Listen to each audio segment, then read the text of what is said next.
Dan untuk mengetahui pergerakan saham hari ini, pemirsa, kita akan membahasnya bersama analis Panin Sekuritas, Juan Octavianus. Selamat pagi, Mas Juan. Selamat pagi. Iya, Mas Juan, kita lihat tadi pukul 9 tepat itu indeks kita dibuka menguat. Tapi ternyata saat ini sangat fluktuatif ya pergerakan indeks kita. Sebenarnya apa yang terjadi?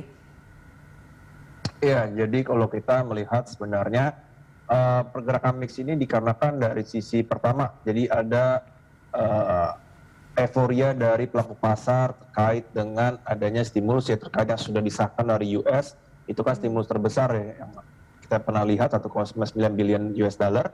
Nah itu yang sebenarnya berdampak positif terhadap emerging countries nih khususnya Indonesia. Dimana kalau kita lihat sudah kelihatan banget dari pergerakan rupiah. Pergerakan rupiah semenjak adanya rilis stimulus tersebut langsung bergerak menguat. Dan ini juga translasi pada keyakinan pelaku pasar terhadap pergerakan ekonomi yang jadi jauh lebih baik. Nah, namun patut diketahui juga sebenarnya dari beberapa ekonom seperti contohnya dari Goldman Sachs sendiri menyatakan bahwa yield akan naik untuk beberapa bulan ke depan. Nah, ini akibat dari mereka takut bahwa adanya pergerakan ekonomi yang begitu cepat, ini akan menyebabkan seperti overheating. Nah, apalagi kalau kita lihat di 16 sampai 17 Maret di 2021 akan ada pertemuan The Fed ya. Nah, ini nanti akan menentukan terkait dengan stimulus lanjutan nih, apakah nanti taper tantrum atau pengetatan dari segi kebijakan ini akan diberlakukan. Makanya pelaku pasar kebanyakan mengantisipasi terkait dengan penarikan dari stimulus yang ini. Nah, makanya kalau dengan ada penarikan stimulus, potensi dari penurunan pasar akan jauh lebih tinggi dibandingkan sebelum-sebelumnya. Seperti itu. Jadi gambaran pergerakan pada perdagangan hari ini hingga sore nanti seperti apa? Apakah memang cenderung terkoreksi atau seperti apa, Mas Juan? Ya, kalau kita melihat untuk hari ini kemungkinan akan bergerak positif ya. Dikarenakan sebenarnya dari efek stimulus ini masih akan berlanjut hingga pada hari ini. Lalu juga kalau kita melihat sebenarnya dari proses vaksinasi ini berjalan cukup baik ya. Dimana kalau kita lihat sendiri juga dari beberapa negara termasuk Indonesia, ini masih inline dengan rencananya mereka. Jadi kita rasa untuk hari ini akan bergerak positif seperti itu. Baik, ada beberapa data yang akan dirilis pada pekan ini seperti neraca perdagangan, kemudian ada rapat Dewan Gubernur Bank Indonesia. Ekspektasi pasar seperti apa? Ya, jadi kalau kita melihat buat dari sisi neraca, ini kemungkinan masih akan sama ceritanya ya, bahwa sebenarnya dari sisi neraca dagang masih akan positif, namun didorong dari sisi sebenarnya impornya yang masih belum pulih ya, dikarenakan adanya pandemi COVID-19. Nah ini kalau kita lihat juga pelaku pasar terkait dengan RDG, ini akan flat ya buat dari sisi kebijakan, nggak bakal naik, nggak bakal turun, masih akan ditetapkan oleh sama. Jadi kita melihat sebenarnya pergerakan dari pasar masih akan diliputi atau dipengaruhi oleh dari beberapa faktor global ya, seperti contohnya tension dan juga dari sisi yield. Kita rasa akan lebih berpengaruh dari pergerakan pasar pada beberapa minggu ini. Ya, dengan adanya beberapa stimulus tadi dari global dan cenderung pada hari ini akan menguat indeks kita, proyeksi Anda, sebenarnya sektor mana saja yang akan terdorong ataupun diuntungkan dari beberapa stimulus itu?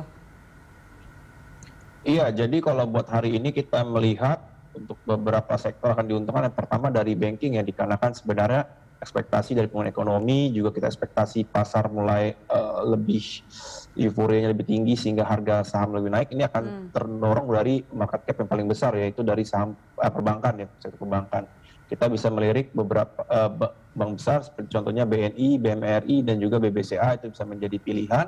Lalu juga kalau kita lihat pada hari ini sebenarnya cukup menarik adalah dari CPO ya, di mana kalau kita lihat harganya sudah menembus dari level 4.000 nih dari sisi Malaysia Ringgit per tonnya. Nah ini yang kita rasa akan menjadi sentimen positif buat nanti performance di 2021. Karena kalau kita lihat kan 2021 dan 2020 jauhnya lumayan signifikan ya. Itu kalau nggak salah dari 2020 dari rata harganya hanya di sekitar level 2.700-an. Nah, kita prediksi di 2021 bakal lebih better nih buat dari harga sawit bisa sampai di level 3.700-an seperti itu. Iya, berbicara soal harga komoditas yang memang euforianya masih naik ya untuk saat ini harga-harga komoditas. Ini akan berlangsung lama atau hanya sementara ini saja, Mas Juan, prediksi Anda?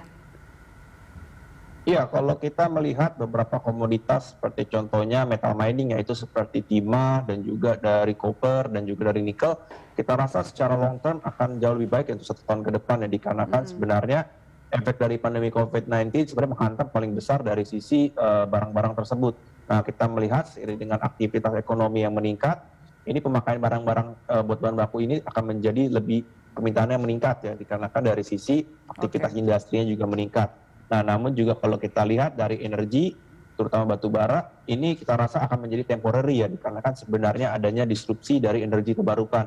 Nah, kalau kita lihat trennya dari 2010 sampai sekarang, itu portion bauran buat energi batu bara dibandingkan dengan bauran energi lainnya, ini terus menurun nih dari porsi marketnya. Nah, jadi kita rasa apalagi menuju Paris Agreement di 2023, 2024, 2025, ini akan menjadi tantangan tersendiri ya buat dari industri batu bara. Apa rekomendasi Anda dari mining, Mas Juan? Ya, kalau dari mining sendiri sebenarnya kita masih suka terkait dengan nikel ya. Yang pertama dikarenakan sebenarnya dari sisi industri mobil listrik yang masih akan menarik ke depannya, itu yang juga akan mendorong dari sisi peningkatan harga nikelnya sendiri dari sisi demand-nya. Lalu juga sebenarnya kalau kita lihat dari segi supply-nya, itu kan dari nikel baterai mobil listrik menggunakan nikel class 1 ya. Nah, kalau kita lihat itu teknologi masih sulit buat dari emiten-emiten produsen mencari bagaimana cara buat meningkatkan dari segi yang kelas 1 ini, seperti yang nikel mate, nikel sulfat, itu masih sangat sulit. Jadi kita rasa ini yang masih akan menjadi sangat menarik nih, terutama buat Antam dan juga Inco, dikarenakan sebenarnya mereka yang berpotensi buat catch the opportunity nih terkait dari peningkatan harga nikel, seperti itu. Oke, selain beberapa blue chips yang Anda rekomendasikan untuk hari ini, apalagi yang patut dilirik oleh para investor untuk hari ini, Mas Juan? Iya, kalau untuk dari para pelaku pasar ini bisa juga mencermati sebenarnya dari sisi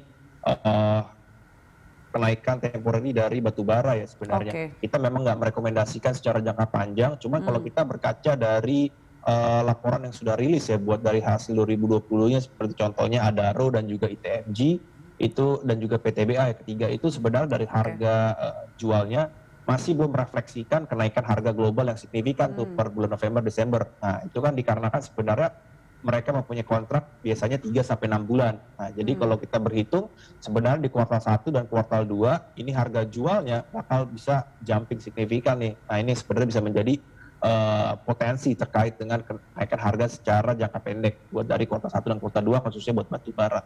Jadi kita bisa mencermati juga tuh dari Adaro, ITMG dan PTBA untuk bermain short term di kuartal 1 dan kuartal 2-nya, seperti itu. Oke, itu saran untuk para trader hari ini ya, setidaknya sampai akhir pekan nanti. Mas Juan, terima kasih untuk informasinya pada pagi hari ini. Pemirsa, analis Pandin Sekuritas, Juan Octavianus.